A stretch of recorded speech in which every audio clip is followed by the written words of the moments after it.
My name is Marcus Chen. I used to be a cop in San Francisco. Past tense. I'm not anymore. Not because I wanted to Not quit. because I wanted to quit, Because my but because my hands wouldn't stop shaking after the bridge incident. 3 years on the force, and it all ended in 6 seconds. 6 seconds. That's how long it took for a jumper to climb over the railing on the Golden Gate Bridge before I could reach him. 6 seconds for me to watch him fall. 6 seconds for my career to end, even though I stayed on for another 4 months after that. The department said I was cleared. The psychologist said I did everything right. My hands disagreed. I'm 34 years old. I have a daughter I see every other weekend if I'm lucky. Her name is Emma. She's 7. She used to draw me pictures of police cars with hearts on them. Now she draws princesses and castles. And I'm not in any of them. I live alone in a studio apartment in Daly City that smells like cigarettes from the previous tenant. I don't smoke, but the smell won't leave. My ex-wife Sarah kept the house in the divorce. I kept the guilt. That seemed fair to both of us. The divorce cost more than I expected. Lawyers aren't cheap, and Sarah's was better than mine. I lost custody. Partial, they call it. Partial, they call it. Weekends only, supervised at first. The court said my PTSD made me unstable. They weren't wrong, but it still hurt. Child support and alimony meant I was drowning before I even started swimming. I tried going back to work. Regular security jobs, private firms, mall cop positions. But every background check came with questions. Why did you leave the force? Are you currently in therapy? Have you experienced violent thoughts? I answered honestly, that was my mistake. Nobody wants to hire a broken cop. Dr. Walsh, my therapist, said I needed structure, routine, something to rebuild my sense of purpose. I told her I needed money more than purpose. She didn't argue. That's when I found the listing. Alcatraz National Park, night security officer, special preservation program, 4 nights per week, 8-hour shifts. Housing provided on-site, $4,500 per week. I read it 3 times. That's more than I made in a month as a cop. For 4 nights of watching an empty prison, I should have seen the red flags immediately. Why would a tourist attraction need overnight security? The place has been a museum since 1973. It's an island. Nobody can sneak onto it. And why pay so much for such a simple job? I should have asked those questions. But when you're 2 months behind on child support and your ex-wife's lawyer is sending threatening emails, you don't ask questions. You click apply. The interview was brief. A woman named Ms. Hartley from the National Park Service called me. She asked if I had law enforcement experience. I said yes. She asked if I could start immediately. I said yes. She asked if I had any issues with isolation or confined spaces. I lied and said no. She hired me on the spot, sent the contract by email. I signed it without reading past the salary section. Emma needed new school clothes. That's what I told myself. She needed clothes, and I needed to feel like I was still her father. My first day started with a ferry ride.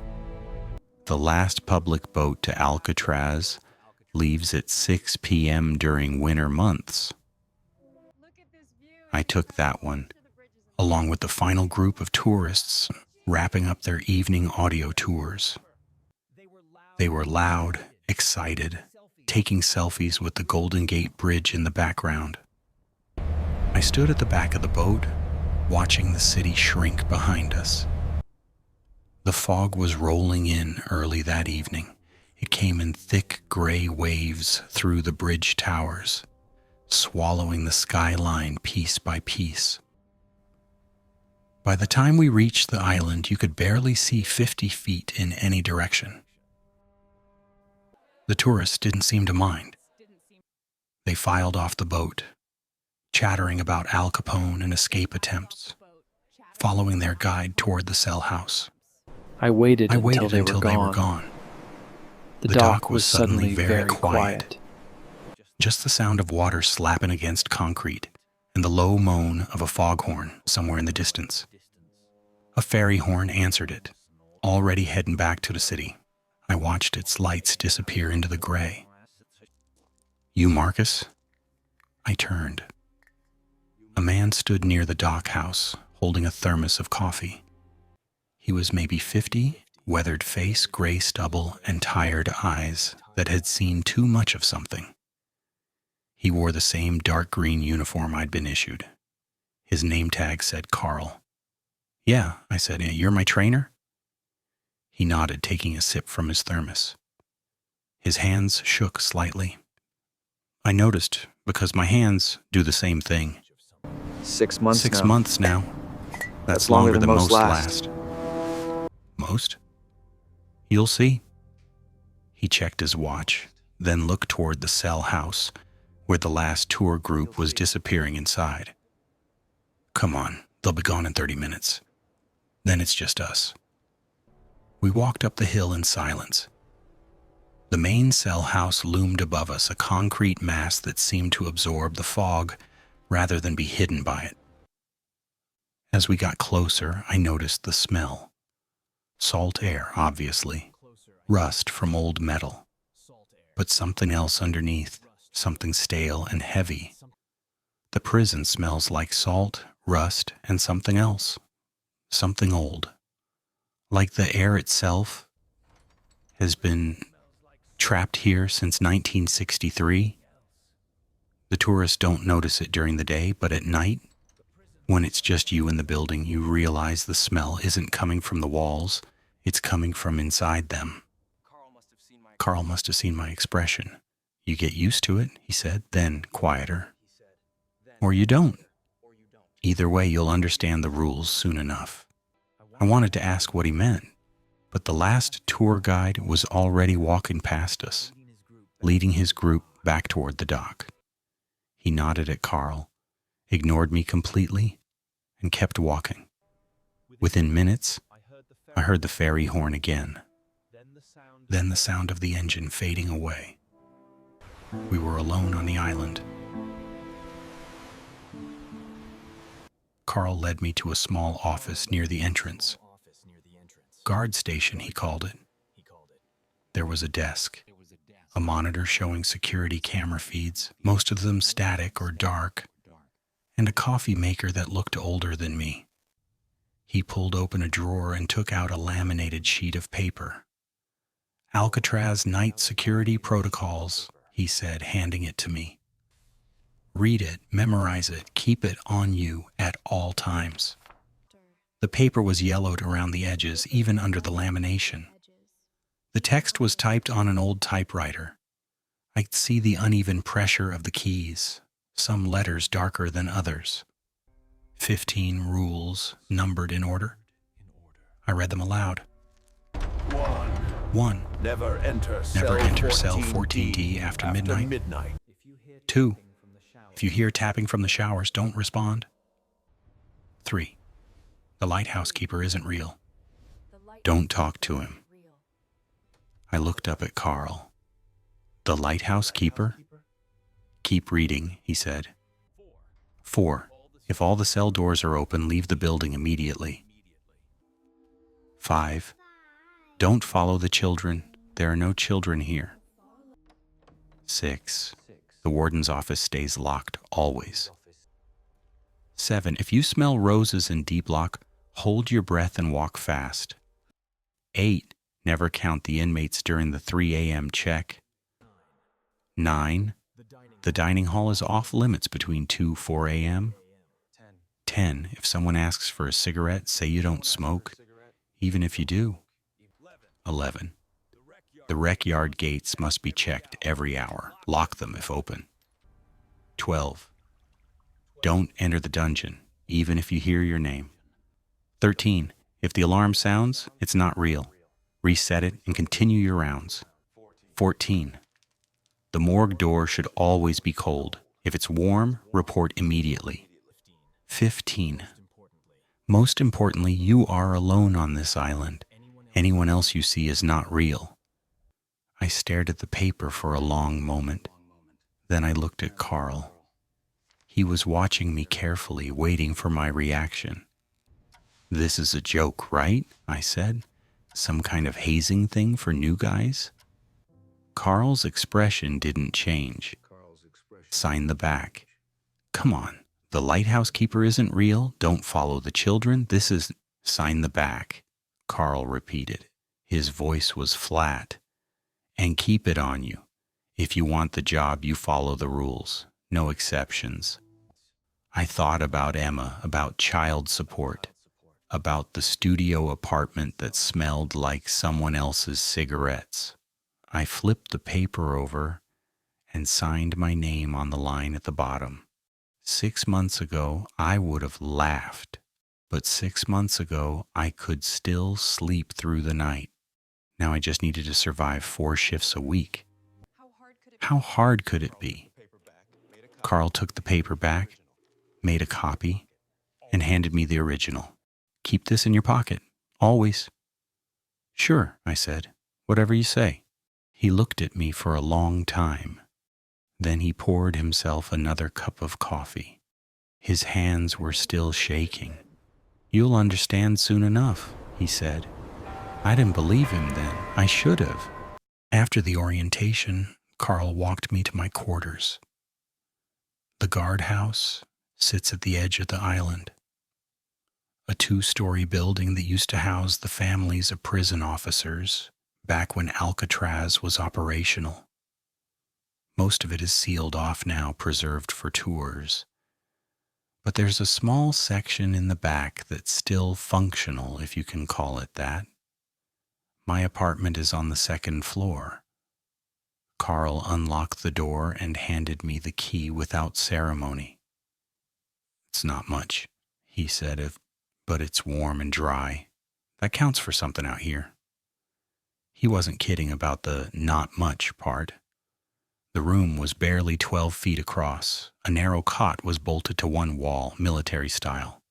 Next to it, a small table with a hot plate and a dented kettle. The bathroom was more like a closet with plumbing, a toilet, a sink, and a shower head that probably hadn't been replaced since the 70s. One window looked out toward the main cell house. At night, I'd learn, you could see straight into some of the cells if the moon was bright enough. The irony wasn't lost on me. I was living in a cell watching over cells. Guarded prisoners who'd been gone for 60 years. Carl left me to unpack. I didn't have much. A duffel bag with clothes, my laptop, a photo of Emma that Sarah let me keep. I was putting my things in the small locker when I noticed the previous occupant hadn't completely cleared out. On the top shelf, a half-empty bottle of sleeping pills. Generic brand. Prescription label torn off. I picked it up, rattled it. Maybe 20 pills left. Why would someone leave these behind? In the drawer beneath, a small journal, black cover, water-stained. I opened it to the last entry. The handwriting was shaky, compressed, like someone writing in a hurry or in the dark. It said, "It knows my daughter's name. It shouldn't know her name." How does it know her name? No date, no signature. Just those 3 sentences and the rest of the page torn out. I put the journal back and kept searching. Behind the locker, I found a photograph wedged into the gap between the wall and the frame. It showed a man in a guard uniform, maybe 40, dark hair, tired smile, standing with a woman and a young girl. A family photo. Someone had scratched out the man's face with something sharp. Deep gouges through the paper, right where his eyes should have been. The last thing I found was a rosary. It was hanging on a nail behind the door, wooden beads worn smooth from use.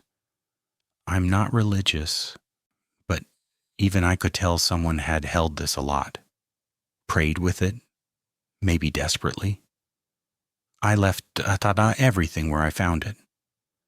I told myself I'd ask Carl about the previous guard later. I told myself there was probably a reasonable explanation. I was getting good at lying to myself. That first evening, as I sat on the cot trying to convince myself this job was worth it, I heard a sound at the window, a scratching, then a loud thump. I looked up and saw a seagull perched on the outer sill, staring at me through the glass. He was missing his right leg, just a stump where it should have been. His feathers were dirty gray and white, and one eye had a milky film over it. He tilted his head, studying me like I was the intruder, not him. I opened the window. "Get out of here." The seagull hopped inside. "Hey, no, out." He ignored me, hopping across the floor with surprising speed for a one-legged bird. He investigated the hot plate, pecked at my duffel bag, then settled on top of the locker like he owned the place. I tried to shoo him out. He bit me, not hard, but enough to make his point. After 10 minutes of failed attempts, I gave up. "Fine, I'll stay. But you're not getting fed." The seagull made a low croaking sound that might have been agreement or mockery. Hard to tell with birds. I named him Franklin, after Frank Morris and the Anglin brothers, the 3 inmates who escaped Alcatraz in 1962 and were never found. It seemed fitting for a bird that refused to leave. Franklin became my roommate that night. I didn't realize then that he wasn't just a bird, he was a warning system. When Franklin stayed calm, I was safe. When Franklin ran, I should have been running too. Carl gave me the schedule before he left for the night. It was simple enough. 5 rounds, evenly spaced. 8 p.m. Cell house check. Walk through the main corridor, check that all cell doors are secured, make sure no windows are broken or equipment damaged. 10 p.m., perimeter check. Walk the exterior of the island, check the dock, the rec yard, the lighthouse path. Make sure no boats are anchored nearby without authorization. Midnight, full building sweep. Every room, every corridor, every accessible space. Log anything unusual. 2 a.m., dining hall exterior only. Do not enter. Just verify the doors are locked. 4 a.m., final check before dawn. Repeat the cell house walk, then wait for the first ferry at 6. "Sounds easy enough," I said. Carl gave me a look I couldn't read. "It sounds easy. Just follow the rules. Don't improvise. Don't investigate strange things. Do your job and nothing else." "Got it. I mean it, Marcus. You see something weird, you log it, and you walk away. Understood?" "Understood." He left on the 6:30 ferry. I watched it disappear into the fog, and then I was alone. The first few hours were quiet. I made coffee, checked my phone. No signal out here, of course, and watched the sun set over San Francisco. The fog rolled in as darkness fell, thick and heavy. Within an hour, I couldn't see the city lights anymore. Just gray nothing in every direction. At 8 p.m., I started my first round. The cell house was cold, colder than it should have been. My breath misted in the air as I walked down Broadway, the main corridor between the cell blocks. The cells stretched away on both sides, 3 tiers high, all of them empty and dark. I counted them as I walked. Old habit from my cop days. Count the doors, count the windows, count the exits. Know your environment. 336 cells. I knew this because I'd read about Alcatraz before applying. 336 cells in the main cell house. I finished the round at 8:45. Everything secure. At 10 p.m., I did the perimeter check. The fog was so thick I could barely see 10 feet ahead. The foghorn from the Golden Gate Bridge sounded every 30 seconds, a low moan that echoed off the water. I could hear waves slapping against the rocks below, steady and rhythmic. I checked the rec yard gates. Locked. Checked the dock. Empty. Walked past the lighthouse. Dark, of course, hasn't been operational in decades. And headed back to the guardhouse. That's when I decided to count the cells again. I don't know why. Maybe because it gave me something to do. Maybe because the fog and the darkness were making me feel like the walls were closer than they should be. I walked down Broadway again, counting quietly. 337. I stopped, recounted, started from the beginning, walking slowly, pointing at each cell door as I passed. 337. That wasn't right. I counted again, convinced I'd made a mistake. 337. There was one extra cell.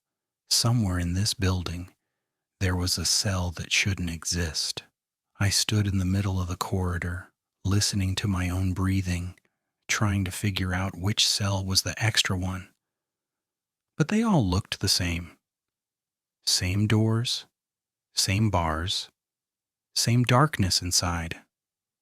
By midnight, when I did the full building sweep, I counted again. 336. Back to normal. The extra cell was gone, or I'd imagined it, or I'd miscounted twice. I blamed exhaustion. I blamed the fog playing tricks with shadows. I blamed my PTSD making me paranoid. I didn't blame the island, not yet. At 11:30 p.m., I was walking past the shower room on my way back to the guard station. That's when I heard it. Tap, tap, tap. Pause, tap, tap, tap. Metal on metal, rhythmic, deliberate. I stopped walking. The sound was coming from inside the shower room. The door was closed, but not locked. I could open it, I could check. Then I remembered rule number 2. If you hear tapping from the showers, don't respond. I stood there for a moment, hand on my flashlight, listening. The tapping continued. Same rhythm, same 3 taps. Pause, 3 taps. Someone or something was in there. Tapping on the pipes, waiting for a response. I didn't give it one. I turned around and walked back the way I came. Took the long route to the guard station even though it added 10 minutes to my round. The tapping followed me. Not physically, I wasn't being followed, but I could hear it echoing through the pipes and the walls. Tap, tap, tap. Pause, tap, tap, tap. Traveling through the plumbing, keeping pace with me. It continued for 7 minutes. I timed it. Then abruptly, it stopped. The silence afterward was worse than the sound. When I got back to my quarters, Franklin was pacing on the windowsill. His good leg scratched at the glass and his head jerked left and right like he was watching something I couldn't see. He refused to settle down until I closed the curtains. I didn't sleep much that night. The next morning, Carl arrived on the 6 a.m. ferry. I met him at the dock, coffee in hand, looking probably as tired as I felt. "How was it?" he asked. "Quiet," I lied. Then, because I needed to know, I heard tapping from the showers. Carl stopped walking. He turned to look at me, and his expression was very serious. "Did you respond?" he asked. "No." "Did you open the door?" "No." He studied my face for a long moment. Then he nodded. "Good. That's why you're still here." He didn't elaborate. He just walked past me toward the cell house, thermos in hand, like we were discussing the weather.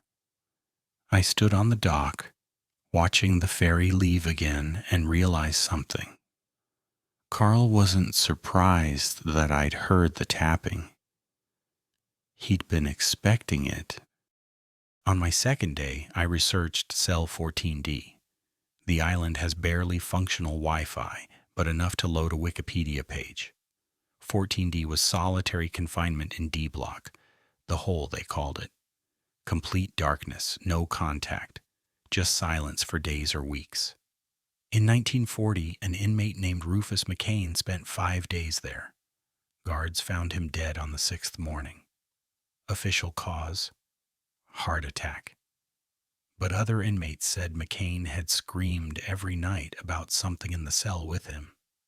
A creature with glowing eyes, something that wasn't human.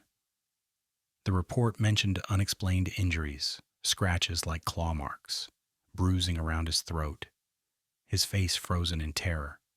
I told myself it was just prison legend. Then came night 3, 12:45 a.m. I was walking through D block, flashlight in hand, Franklin on my shoulder. Most cells were dark, just empty shadows behind bars, except 14D. A faint light glowed inside, not electric, phosphorescent, greenish, pulsing like something breathing. I checked my watch. Rule number 1, never enter cell 14D after midnight. I wasn't planning to enter. But as I got closer, I saw the door was ajar. All D-block cells have been locked since 1963. Some rusted shut. But 14D's door stood open a few inches. That sick green light spilling into the corridor. I should have walked away, should have called Carl, should have remembered Rule number 15. But I'm a cop. Was a cop. I stepped closer and shined my flashlight through the gap. Something was crouched in the corner. Limbs bent wrong, arms too long, legs folded backward. The shape was almost human, but corrupted in every detail. Its face pressed against the wall. I could hear breathing. Wet. Rattling like fluid in damaged lungs. Franklin suddenly screeched, claws digging into my shoulder, wings beating frantically. I stepped back. The thing's head started rotating. Not turning. Rotating. The body stayed still, face to the wall, but the head spun slowly, impossibly, 180 degrees until it faced me. No face, just smooth, pale skin where features should be. Blank, empty, but still breathing that wet, rattling sound. I ran. Franklin flew ahead, screeching. I didn't stop until I was outside, gasping, heart hammering. I radioed Carl. He arrived 90 minutes later on an emergency water taxi.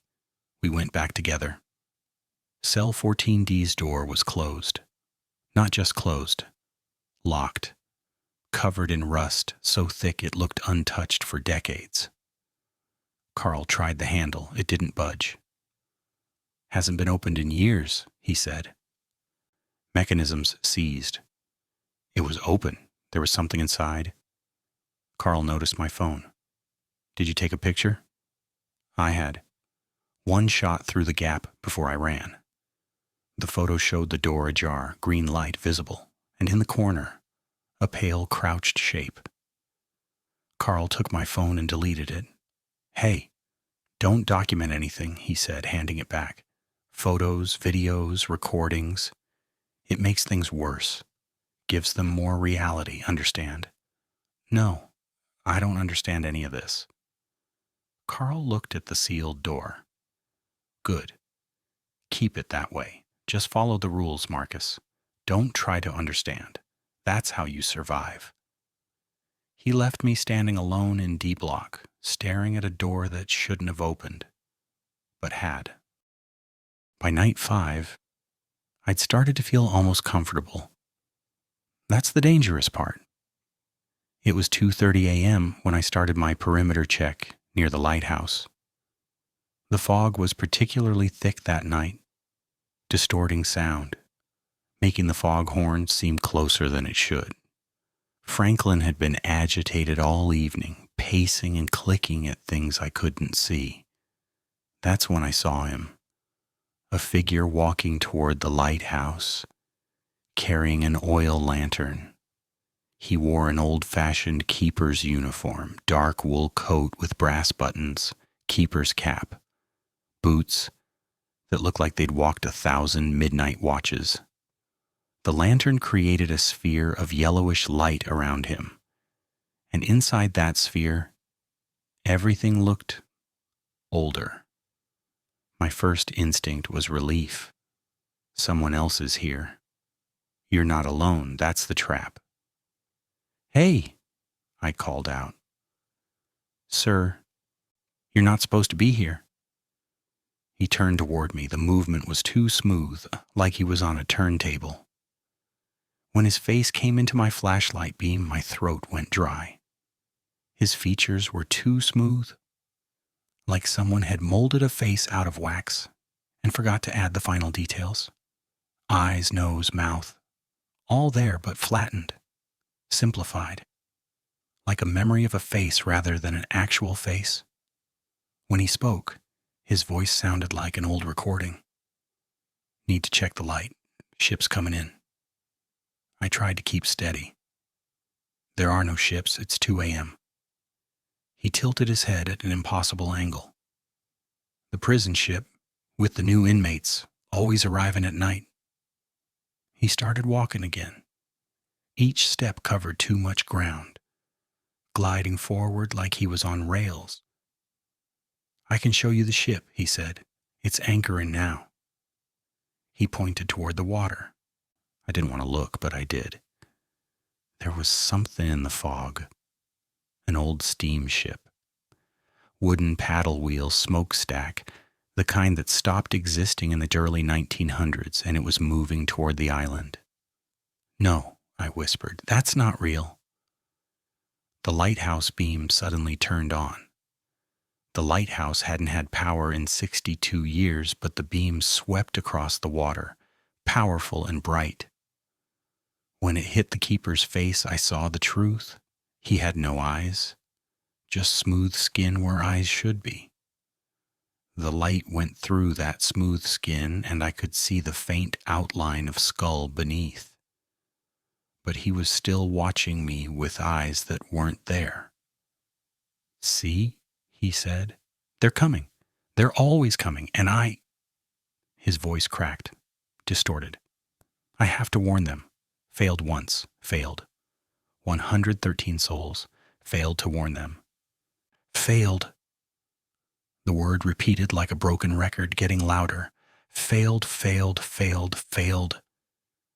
He lurched toward me, no longer gliding, but jerking forward like something was puppeting a body that didn't want to move. "Come see the ship.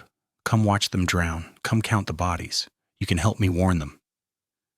He was 3 feet away. I could smell him. Salt water, mildew, formaldehyde. I couldn't move. A screech split the air. Franklin dove out of the fog. Beak aimed at the keeper's face. The beak went through the keeper's head. Not into, through. Like stabbing a cloud. The keeper's form rippled, wavered. For just a second, I saw what was really beneath the uniform. Nothing. Just fog and darkness and the shape of a man, held together by guilt. "Failed," he whispered, but the voice was human now, sad. "I'm sorry. I'm so sorry." Then he dissipated. The uniform collapsed. The lantern winked out. The lighthouse beam shut off. The ship in the fog melted away.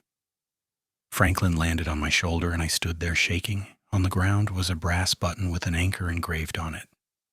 I didn't pick it up. The next morning I found it in an old logbook from 1857. Keeper John Thompson died by his own hand after a prison ship ran aground in fog. 113 inmates and 12 guards drowned. Thompson blamed himself for the Lighthouse failure. Last words in his journal: "I should have seen them. I should have warned them." He'd been trying to save them for 168 years. That afternoon, Carl found me on the seawall. "Talk to him?" he asked. I nodded. The first keeper I trained talked to Thompson for hours. Thought he could help. Carl lit a cigarette. Found him drowned 3 days later. Medical examiner said suicide, but his face looked relieved. Like he'd finally understood something. Understood what? That some failures you can't fix. You can only stop repeating them. Carl stood. The island shows us our own guilt, wearing different faces. That night, during my 2:30 a.m. check, I walked fast past the lighthouse. Didn't look at shapes in the fog. Kept my mouth shut, even when I heard the faint creak of an oil lantern. I remembered rule number 3, because John Thompson had been trying to warn ships for 168 years, and I didn't want to become the 114th person he failed to save. Night 8, 3:15 a.m. The wreck yard perimeter check. I'd learned by now that Alcatraz had layers. During the day, tourists saw a prison. At night, you saw what came before and what never left. Guards' families lived here once. Officers' Row had apartments overlooking the bay.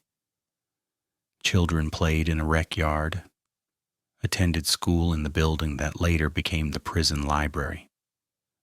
There were birthday parties, hopscotch games, normal childhood things happening in the shadow of cell blocks. That's what made the laughter so much worse. It started as I approached a rec yard fence, high-pitched, echoing off the concrete walls. Children's laughter, the kind that should make you smile, innocent, joyful. But at 3:15 a.m. on an abandoned island, that sound made my skin crawl. Rule number 5. Don't follow the children. There are no children here. I stopped, hand on my flashlight. The laughter continued, bouncing around the yard. But when I swept my beam across the space, it was empty. Rusted basketball hoops, cracked pavement, nothing else. The sound wasn't coming from the yard. It was coming from the water. I walked to the seawall, every instinct screaming at me to turn back. The fog was thick tonight, pressing against the island like something alive.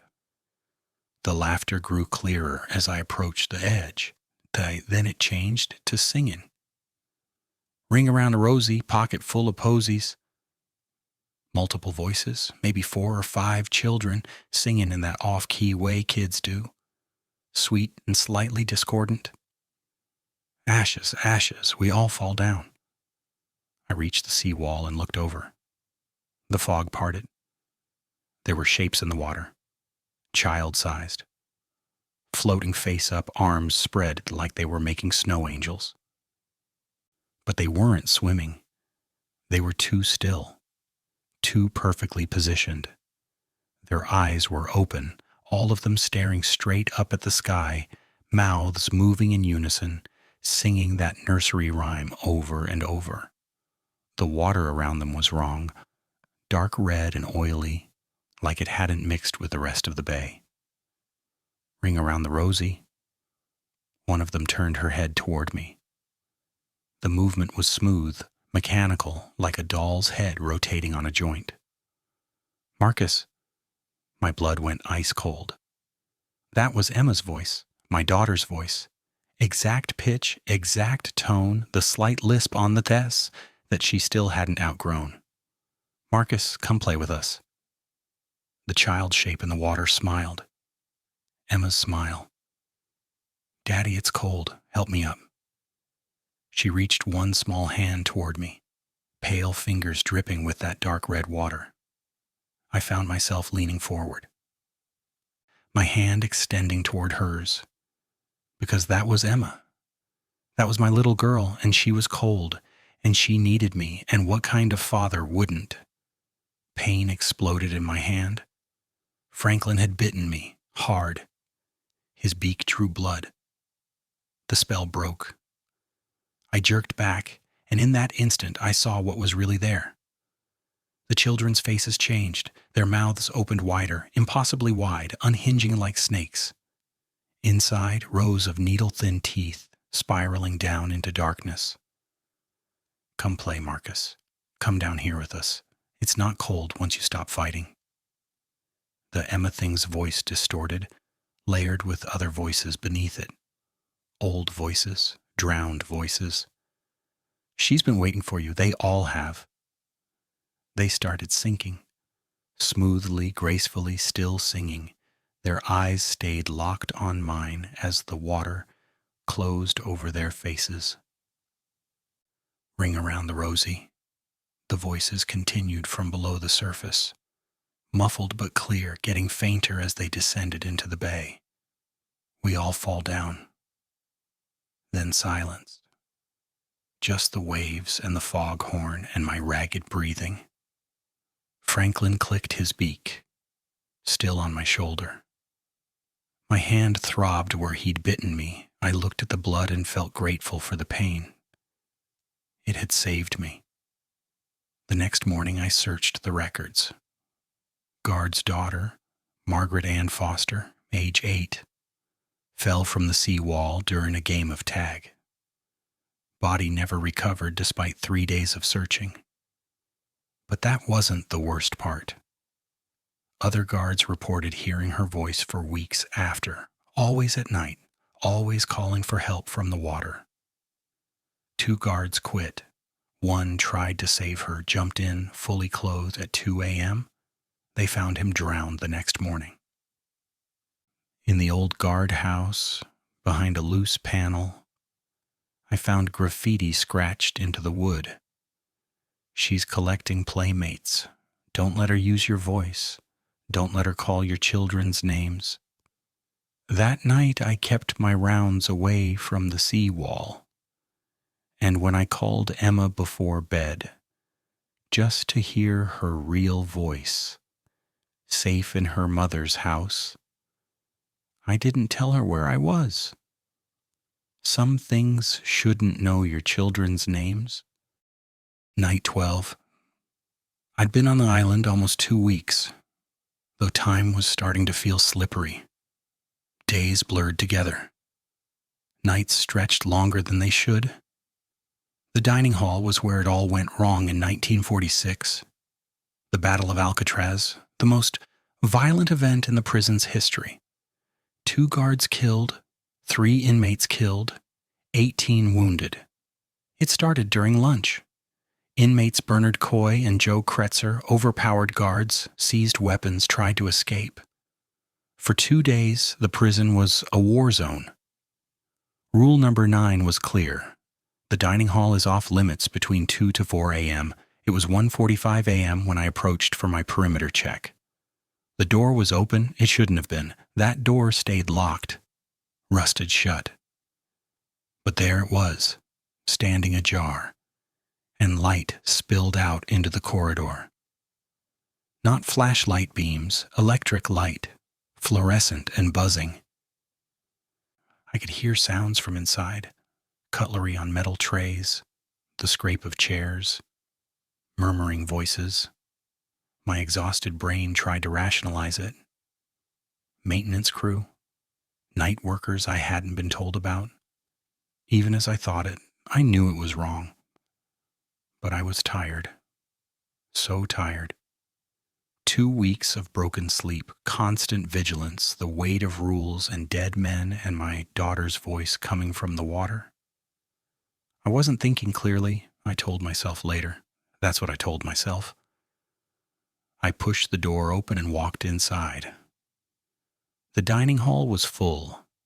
Inmates in striped uniforms sat at long metal tables eating, maybe 40 of them, maybe more. Trays in front of them, heads bent over their food. The quiet murmur of mealtime conversation. But the movements were wrong. Jerky, like stop-motion animation.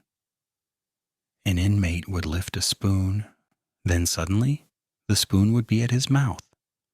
The motion between missing. Another would turn his head in 3 distinct clicks, rather than a smooth rotation, and they weren't actually eating. Just moving their jaws up and down, mechanical, purposeless. The food on the trays was rotten, decades old. Black mold on bread, meat crawling with maggots, milk curdled into chunks. The smell hit me like a physical force, decay and cafeteria grease, and something chemical underneath. I stood frozen in the doorway. Then, in perfect unison, every head turned toward me. Their eyes were empty, not closed, not blind, just black voids where eyes should be, like someone had drilled holes into their skulls. One inmate stood, tall, scarred face, neck tattoos faded to blue-green smudges. "You're late for shift, guard." His voice echoed wrong, like he was speaking from the bottom of a well. Others started standing. Chairs scraped. The sound multiplied, overlapping, becoming deafening. Guards trying to leave early. "That's against regulations. We have rights. We have rights." They started moving toward me, those jerky stop-motion movements, suddenly 5 feet closer, then 10, without actually walking. I backed toward the door. The sounds changed, shouting, gunfire, the crash of metal on metal. The scene shifted. Suddenly the inmates were charging, faces twisted in rage. Guards appeared from nowhere, firing weapons that made no sound but produced muzzle flashes bright enough to burn my retinas. Blood splattered across walls, then vanished, then appeared again in different patterns. The 1946 riot playing on loop. Death after death after death. "Get down!" someone screamed in my ear. An inmate grabbed my shirt. His hand was ice cold, solid, real. He yanked me close, and I could see into those void eyes, see straight through to the darkness behind them. "You're going to die here like Stites did." His breath smelled like formaldehyde. "Officer William Stites died right here, right where you're standing." His other hand closed around my throat. The cold was immediate, sinking into my bones. I couldn't breathe, couldn't move. His grip tightened, thumbs pressing into my windpipe. The void eyes stared into mine. "You all die here eventually, all the guards. This is where we win." My vision started to fade, gray, creeping in from the edges. The sounds of the riot grew distant. Then, the clock tower chimed. 2 a.m. Everything stopped. The inmate froze mid-stranglehold. Every figure in the hall went perfectly still, like someone had paused reality. Then they dissipated, smoke drifting apart, revealing nothing underneath. The lights went out with a harsh electric snap. I collapsed to the floor, gasping, hands at my throat. The dining hall was dark, empty, silent except for my ragged breathing. I tried the door, locked from outside. Using my flashlight, I found a window. Had to break it with a chair to get out, glass cutting my hands as I climbed through. Carl found me in the guardhouse at dawn, sitting on my cot, staring at nothing. He looked at my neck. The bruises were already forming, 10 distinct finger marks, purple-black against my skin. He said nothing, just pulled out a folder, made a notation. I watched him write. Night 12, survived dining hall, recommend continued employment. "Carl," I said, My voice was hoarse. What's happening to me? He closed the folder. You're learning what this place really is. Which is what? A loop. Violence repeating forever. Guilt that never dies. He looked at me with those tired eyes. Question is, Marcus, are you going to break the loop or become part of it? He left me there, touching the bruises on my neck. Real, physical, proof that some of the dead could still kill you. Night 15. Or was it? I'd stopped sleeping properly. 3, maybe 4 hours a night, broken by sounds that might be real or might be in my head. I couldn't remember the last time I'd eaten a full meal. When I looked in the mirror, I barely recognized myself. Hollow eyes, 2 weeks of stubble, hands that wouldn't stop shaking. I missed Emma. God, I missed her so much it physically hurt. At 2:47 a.m., the emergency radio crackled to life. Officer Chen, please come to the warden's office. We need to speak with you. The voice was calm, professional, normal, like a supervisor calling an employee. My exhausted brain didn't question it. I just grabbed my flashlight and started walking. It wasn't until I was halfway there that I remembered I'm alone on this island. But by then, my feet were already carrying me forward. The warden's office door was unlocked. Light spilled from beneath it, warm, yellow, incandescent. I could hear a typewriter clicking inside. The smell of cigar smoke drifted out, rich and thick.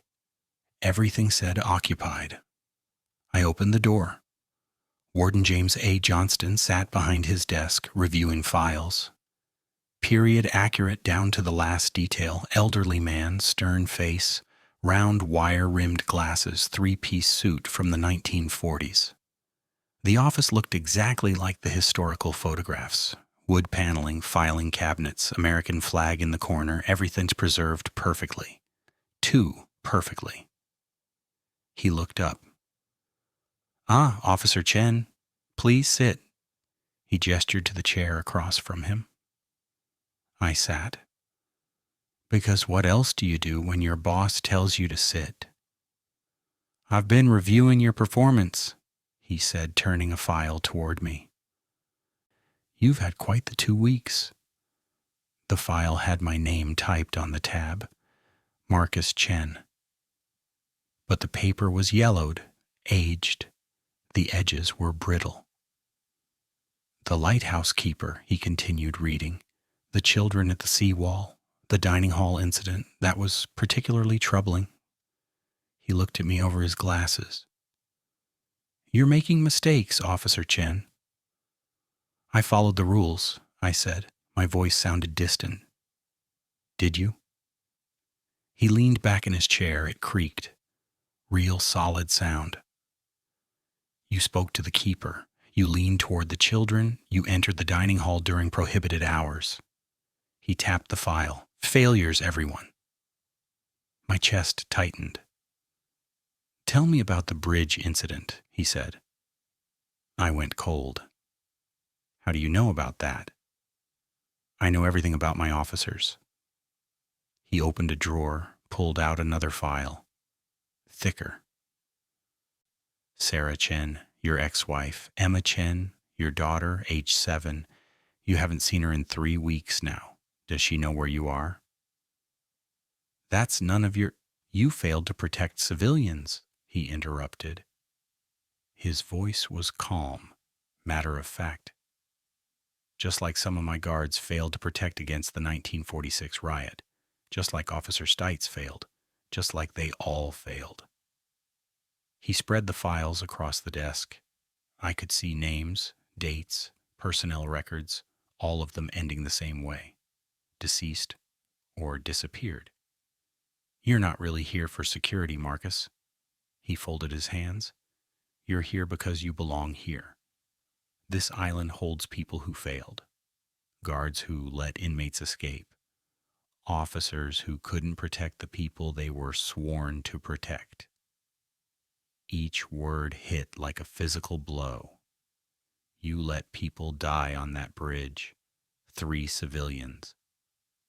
Dead because you froze, because you failed. He leaned forward. This is where you serve your sentence. Everything he said was true, every word. I had frozen, I had failed. 3 people died because I couldn't move, couldn't think, couldn't. Stay, the warden said. This is where failures end up. This is where you belong. He pulled out a contract. Old paper, official letterhead. I could see signatures at the bottom. Names I recognized from the personnel files. Previous guards. The last line read, "Employment terminates upon death or disappearance." He held out a pen. "Sign, Officer Chen. Make it official. You'll never fail anyone again, because there'll be no one left to fail." My hand reached for the pen. Glass exploded inward. Franklin crashed through the window in a fury of wings and screeches. He went straight for the warden's face, beak and claws tearing. The warden's face melted. Like wax under heat, the features ran and dripped. Underneath wasn't bone or muscle, just darkness, shifting and formless. The round glasses clattered to the desk, empty. The office changed. The wood paneling was rotted, water damaged. The desk was covered in decades of dust. The files were blank paper, yellowed with age. The flag in the corner was shredded, hanging in strips. The contract in my hand was just newspaper. I could see the date. April 1925. 6 months ago? No. I'd been here 2 weeks. 2 weeks, hadn't I? I ran. At 4 a.m., I used the emergency phone in the guardhouse. My hands shook so badly I could barely dial. "Marcus?" Sarah's voice, confused, worried. "It's 4 a.m. What's wrong?" "Sarah, My voice broke. "I can't do this. Tell Emma I'm sorry. Tell her Daddy's sorry." "Marcus, you're scaring me. Where are you?" I looked around the small room. How long had I been here? I don't know anymore. "Are you using again? Marcus, talk to me." "No, I'm not. I pressed my palm against my eyes. "If I quit this job, I fail again. But if I stay..." "What job? Marcus, you haven't worked in 3 months." The phone slipped from my hand. 3 months? I picked up a newspaper from the table. The date was 6 months old. How long had I really been here? Night 16. Maybe. Time had lost all meaning. I was doing my rounds on autopilot when I heard it. "Daddy?" I froze. "Daddy, help me. I'm scared. It's so dark down here." Emma's voice coming from below. From the dungeon, the old isolation cells beneath the main prison where they kept the worst offenders in a total darkness. Rule number 12. Don't enter the dungeon, even if you hear your name. "Please, Daddy, there's something down here with me." It was perfect. Every inflection, every tremor of fear, the way she said Daddy when she had nightmares, the slight catch in her breath when she was trying not to cry. I walked to the dungeon entrance. The steel door was open, showing stairs descending into absolute darkness. "I'm cold, Daddy. Why won't you come get me?" My hand touched the door handle. Franklin landed on my shoulder, silent for once. Not clicking, not screeching, just watching. Everything in me screamed to go down those stairs, because that was Emma, my little girl, scared and alone and calling for me. And I'd already failed so many people. I couldn't fail her too. I stood there, hand trembling on the door. "And please, Daddy, it hurts. There's something touching me. I love you, Emma." My voice cracked. I love you so much. But you're not here. You're safe with Mom. You're safe. The voice stopped. Then it came back, deep, layered, wrong. You failed her. You fail everyone. You'll always fail. That's what you are, Marcus, a failure. The words echoed up from the darkness, getting louder, angrier. Come down here. Face what you are. I stepped back, closed the door, locked it, and walked away. For the first time since I'd arrived on this island, I didn't engage. Didn't chase the voice. Didn't try to save what couldn't be saved. The screaming from below continued for 10 minutes. Then it stopped. Franklin clicked his beak once. Approval, relief. I understood now. The island fed on guilt, on engagement. The more you believed, the more real it became. The more you tried to fix your failures, the deeper it pulled you in. The only way to win was to stop playing. I'd finally passed a test I didn't know I was taking. Behind me, the dungeon door rattled once, then fell silent. The morning after the dungeon, I found Carl sitting on the seawall, watching the sunrise paint the Golden Gate Bridge orange and gold. He had 2 cups of coffee, one for him, one for me, like he'd been waiting. "You're the first one to not open that door in 11 months, he said without looking at me. I sat down beside him, took the coffee. It was bitter and too hot, but I drank it anyway. "What's really happening here, Carl?" He was quiet for a long time. Then he sighed, a sound that seemed to come from somewhere deep and tired. "It's not just security," he said.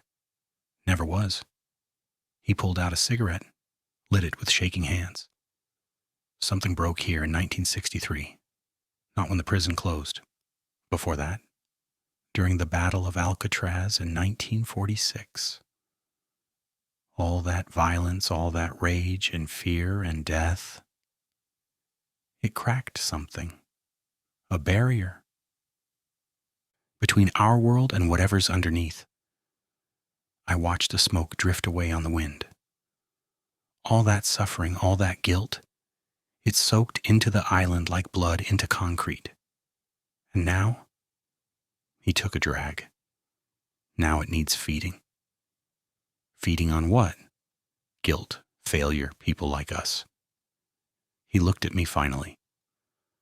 The job posting never says what we're really doing here. They can't. Who would take it? But they need people, always need people. What happens to the guards who break? Carl's face went hard. They become part of it. The previous guards, they never really left. You've seen them, Marcus. You just didn't recognize them. My stomach dropped. The shapes in the cells, the voices, all of them. Every guard who stayed too long, who engaged too much, who let the island convince them they deserved to be here. He stubbed out his cigarette. They're the ones calling your name from the dungeon. They're the faces in the dining hall.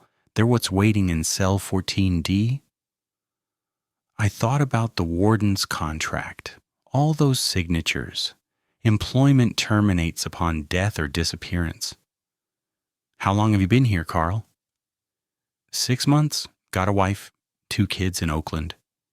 Sarah, my wife, she thinks I'm working oil rigs. Good money, strange hours, makes sense. He laughed bitterly.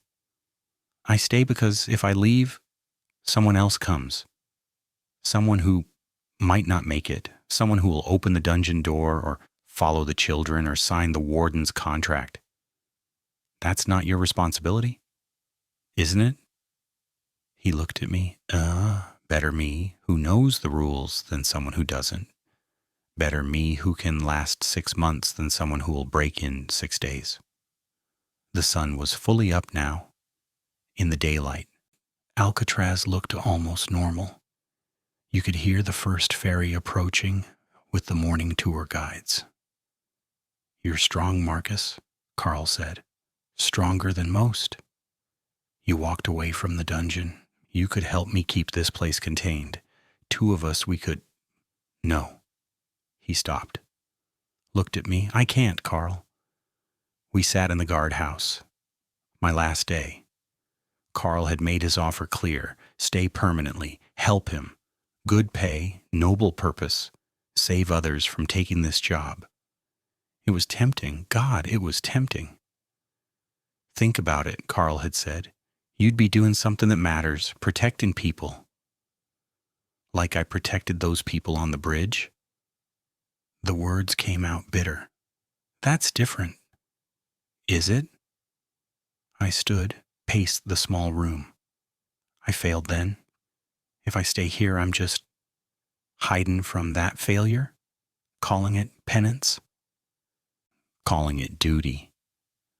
I thought about Emma, about missing her 7th birthday because I was too broken to show up, about the drawings she'd made that Sarah had sent me, police cars and hearts and I love you, Daddy in crayon. I failed once, I said, but I don't have to keep failing. I can't change what happened on that bridge, but I can be there for Emma now. I can try to be the father she deserves. Carl nodded slowly. So you're leaving? I'll give you 2 weeks to find someone else. Train them properly, but then I'm gone. Most people don't last 2 weeks. How long have I been here, Carl? Really? He looked away. 3 weeks. I counted 16 days. Time moves differently here. The longer you stay, the worse it gets. Another few weeks, and you won't remember what month it is. Another few months. He trailed off. I thought about the warden's office, the newspaper dated 6 months ago. Sarah saying I hadn't worked in 3 months. I need to leave, I said, before I forget why I came. Carl stood, extended his hand. You're doing the right thing. I wish I could. You still can. He smiled sadly. No, I made my choice, but I'm glad you're making yours. We shook hands. His grip was cold. Better leave soon, he said, before you lose track completely. My last night on Alcatraz was quiet. Too quiet. No tapping from the showers. No children's voices. No shapes in the fog. I did my rounds, 8 p.m., 10 p.m., midnight, 2 a.m., 4 a.m., and nothing happened. Like the island knew I was leaving, or maybe it was letting me go. At dawn, I packed my duffel bag. Franklin sat on the windowsill, watching me with that one good eye. You coming? I asked him. He clicked his beak, looked toward Carl's room, then back at me. Yeah, I said, he needs you more than I do. Take care of him, okay? The seagull ruffled his feathers, the closest thing to a goodbye I'd get. The morning ferry arrived at 6 a.m. Carl walked me to the dock, didn't say much. We both knew everything that needed saying had been said. As the ferry pulled away, I stood at the rail, watching Alcatraz recede into the distance, and I saw them. Figures in the windows. Maybe a dozen, maybe more. All in guard uniforms, all watching me leave. One of them waved. Could have been the warden. Could have been Carl, already changing.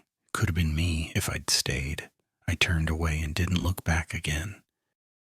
6 months later, my life looked almost normal. I was back in therapy. Dr. Walsh said I was making real progress this time, facing things instead of running from them. The nightmares about the bridge were fewer. The shaking in my hands had mostly stopped. I saw Emma every weekend now. Full custody wasn't possible yet, but Sarah had softened. You seem different, she'd said. More present. I'd gotten a job doing private security for an office building in downtown San Francisco. Boring. Normal. 9 to 5 with weekends off. I complained about the monotony to my coworkers and meant none of it. I was sleeping better. Most nights, anyway. But some things lingered. I kept the laminated rules sheet in my wallet. Sometimes late at night, I'd take it out and read through them, making sure I remembered, making sure it had been real. Sometimes I checked job postings online. There was always an opening for Alcatraz night security, different supervisor names, different contact information, but the same job description, the same too high pay for simple work. I wondered how Carl was doing, whether he was still there, whether he'd found someone to replace me. I tried calling once. The number was disconnected. Then, one evening, Emma was drawing at my kitchen table while I made dinner. "Look, Daddy." She held up her picture, beaming. "I drew the place you worked." My blood went cold. It was Alcatraz. Perfect detail, the cell blocks, the lighthouse, the water tower, the sea wall. Far too accurate for a 7-year-old who'd never been there. And in one of the windows, a small figure, a man in a uniform. "That's very good, sweetie," I managed. "How did you know what it looked like?" "The Birdman showed me." I set down the spatula. "The Birdman? In my dream last night. He was nice. He only had one leg and one eye, but he waved at me." She went back to coloring. "He said to tell you the lighthouse still works." The lighthouse still works. I walked to the window, hands trembling. On the sill, a one-legged seagull sat watching me. Could be any seagull. San Francisco had thousands of them. Injuries were common. But this one looked right at me with one good eye, clicked its beak twice, and I knew. Franklin. The island doesn't let go completely. Once you work there, part of you stays, or part of it comes with you. Behind Emma, I thought I saw something in the reflection of the dark window. A shape, in a guard's uniform, watching. I blinked. It was gone. "Daddy?" Emma looked up. "Are you okay?" "Yeah, baby." I smiled for her. "I'm okay." But that night I checked the locks twice, and I left a light on in the hallway, just in case. If you ever visit Alcatraz, stick to the day tours. They're fascinating. Learn about the history, see the cells, hear the audio guide. It's educational, safe. But don't volunteer for special programs.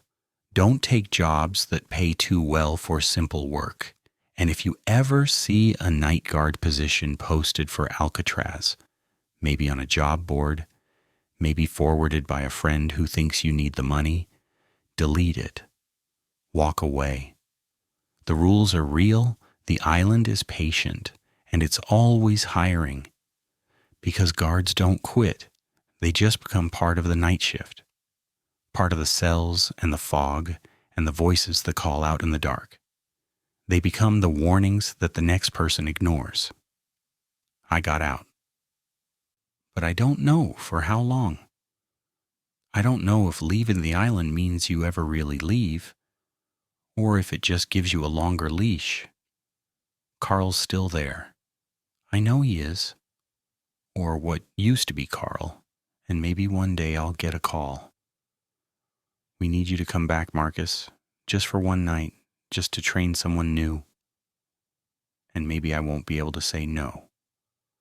Oh, and one more thing. If you ever hear a seagull tapping on your window at 3 a.m., don't let it in. It's not trying to get in.